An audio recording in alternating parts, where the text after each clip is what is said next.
आपका क्वेश्चन क्या कहता है, the centres of two identical small conducting spheres are 1 metre apart, they carry charges of opposite kind and attract each other with a force F, when they are connected by a conducting thin wire they repel each other with a force F/3, what is the ratio of magnitude of charges carried by the spheres initially. ये रहे आपके options.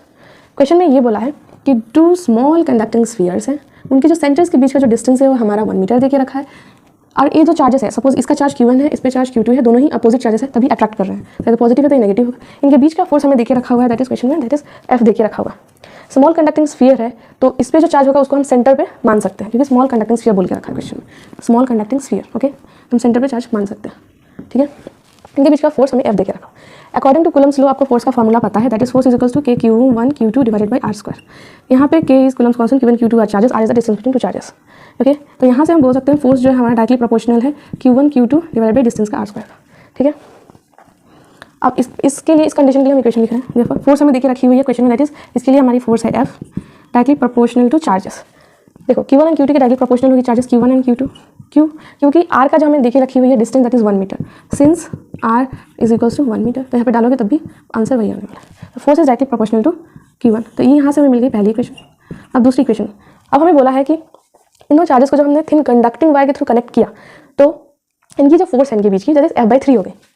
जब हमने connect किया तो इनके charges क्या होंगे, बैलेंस होंगे, यानी ये प्लस Q1 चार्ज और माइनस Q1 चार्ज जो होंगे यहाँ पे बैलेंस होंगे। उसके बाद जो वैल्यू जो आएगी उसको हम डिवाइड करेंगे, क्योंकि इक्वल चार्जेस दोनों में जाने चाहिए, तो यहाँ से हम इसको 2 से डिवाइड करेंगे। तो अब इस स्फीयर कंडक्टिंग स्फीयर पे चार्ज ये हो जाएगा और इस कंडक्टिंग स्फीयर पे चार्ज ये हो जाएगा Q2 डिवाइडेड बाई 2, ठीक है।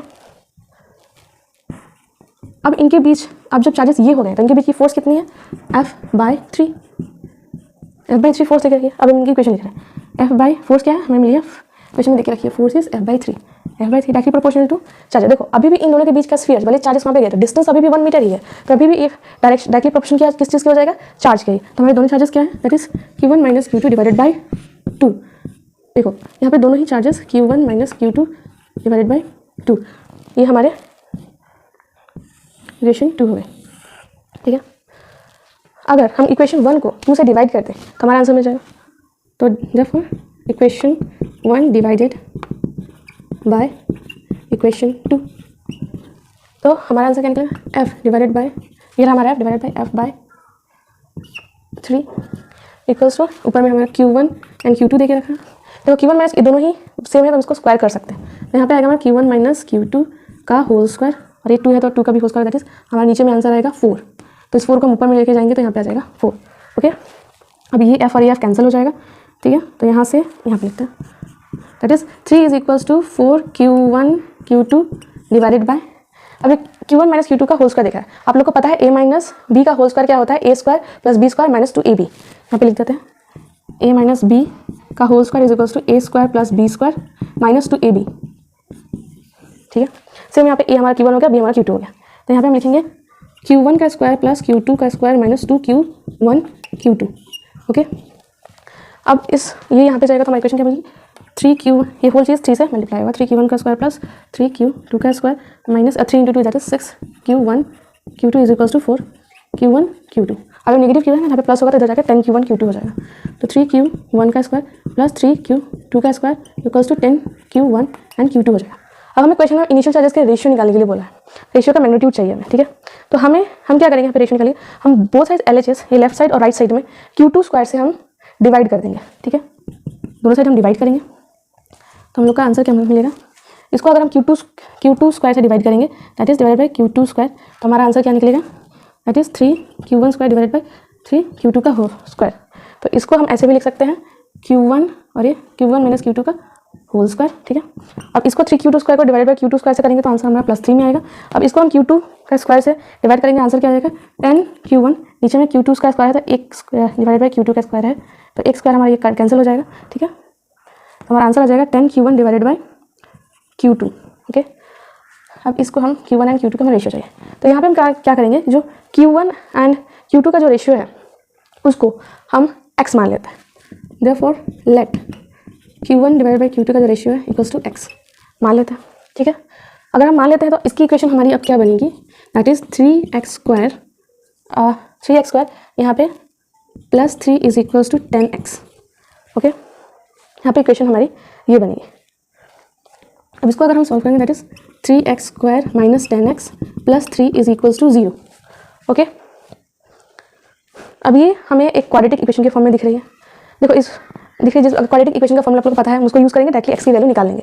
ज़्यादा दिमाग नहीं लगाएंगे कि क्या, मतलब ऐसा नहीं करेंगे कि 3x माइनस करके, क्योंकि वो फाइंड आउट करने में प्रॉब्लम होता है। आप लोग चाहे तो वैसे भी कर सकते हैं, बट हम क्वाड्रेटिक इक्वेशन यूज़ करेंगे। क्वाड्रेटिक इक्वेशन का आप लोग को फॉर्मूला पता है, that is x is equals to minus b plus minus root b square that is minus 4ac divided by 2a होता है। दिस इज क्वाड्रेटिक इक्वेशन का फॉर्मूला जो आप लोग को पता है। अब इसमें हमारा a क्या होता है हमारा, दैट इज ए हमारा इसमें होता है, ए की वैल्यू वो होती है जो एक्स स्क्वायर के साथ अटैच हो, बी जो होती है हमारी एक्स के साथ हो, और सी हमारी कोई कांस्टेंट वैल्यू जो होती है उसके लिए होती है। ओके, तो इस इक्वेशन में हमारा एक्स स्क्वायर का जो वैल्यू जो देखे रखी हुई है दैट इज 3। तो यहाँ पे हमारी जो ए की वैल्यू, देयरफॉर यहाँ पे हमारी ए की वैल्यू यहाँ से निकल रही है दैट इज 3, बी की वैल्यू हमारी निकल रही है -10, और सी हमारा कोई constant value that is 3। Okay, अब इस वैल्यूज़ को हम यहाँ पे पुट करेंगे और एक्स की वैल्यू हमें मिल जाएगी, वही हमारा रेशियो होगा। ठीक है, तो यहाँ पे वैल्यू हम पुट करेंगे, x is equals to b हमारा देखिए -10 है, देखो ये -10 में है, यहाँ पे देखो ये मिस्टेक मत करना, तो -10 में है, माइनस में है तो प्लस हो जाएगा, +10 प्लस माइनस, अब स्क्वायर होगा -10 का स्क्वायर तभी प्लस में हो जाएगा, 10 का स्क्वायर क्या होगा 100 होगा, -4 ए की वैल्यू 3 देके रखी है, सी की वैल्यू 3 देके रखी है, तो 4 इंटू 12 और 12 इंटू 4 करोगे तो 48 आता है। ओके, अब 2 इंटू ए करोगे तो 3 2 6 आएगा। ठीक है, अब इसको जब सॉल्व करोगे तो आएगा हमारा +10 प्लस माइनस रूट 2 और देखो 4, देखो ये 3, ए की वैल्यू 3 है, ये 3 है और सी की वैल्यू 3 है, 3 3 9, तो यहाँ पे हमारी वैल्यू आएगी दैट इज 36। ओके, यहाँ पे हमारा आ जाएगा तो 4 और यहाँ पे हमारा 3 चला जाएगा तो 64 आ जाएगा डिवाइडेड बाय 6।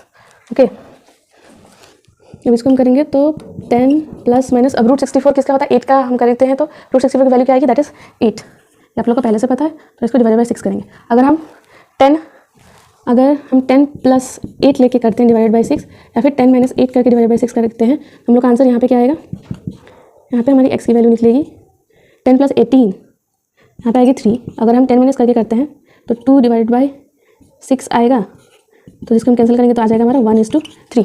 तो दोनों ही केस में हमारी रेशियो एक्स की जो है हमारा Q1 and Q2 that is 3:1 या फिर 1:3 आएगा। देखो एक्स की वैल्यू हमने क्या मान के रखी थी, Q1:Q2। ठीक है, तो या तो 3 आएगी या फिर 1:3 आएगी। अब ऑप्शन में देखते हैं 1:1 तो 3:1, इसलिए हम लोग का आंसर हो जाएगा सी।